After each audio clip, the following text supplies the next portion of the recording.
দিওয়ান good morning. তো দেখো আজকের কিন্তু আকাশটা মেঘলা। সকালে একটু ছিটে ফোঁটা বৃষ্টি হলো কি না হলো, বাট তারপর আর বৃষ্টির কোনো দেখা নাই, মেঘলা মেঘলা হয়ে আছে। আর আজকে আমি সেরকম কিছু রান্না বান্না করিনি, ছেলেও আজকে বাড়িতে রয়েছে, খুব হালকা রান্না। এখানে করেছি ওই ঢেঁড়স আর উচ্ছে একটা চচ্চড়ি, ভাত হয়েছে,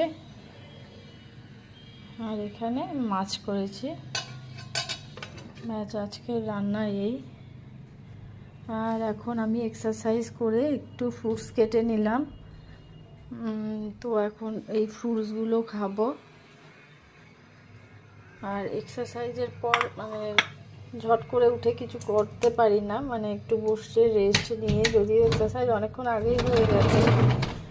তো এই হচ্ছে আকাশের ওয়েদার, মেঘলা ওয়েদার, হাওয়া আছে মোটামুটি, সেই গুমোট ব্যাপারটা কিন্তু কমেছে আজকে। তো থ্যাঙ্কস ফর ওয়াচিং।